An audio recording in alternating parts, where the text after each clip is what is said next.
Hello, I'm in a 2016 Nissan Titan, and today I'm going to show you where your charger ports, aux ports, USB ports, all those sorts of things are.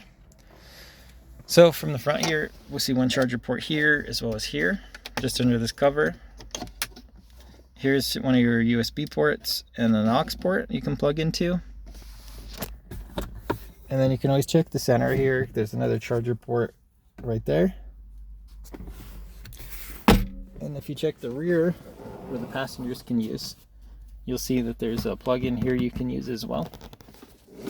And oftentimes, especially if you've got like an aftermarket radio installed, sometimes they'll run an extra cord off to the side or into the glove box that you can plug into. But that's it. And then if these aren't working for some reason, first thing I check for fuses. Sometimes a burnt fuse could make these type of things inoperable. If that's not working, and see, especially if it's just like one part that's not working right, you might need to get behind the dashboard plastic or the plastic in the middle or wherever to check to see if there's a loose connection that needs repaired or replaced. But I hope this was helpful. I hope you have a wonderful day.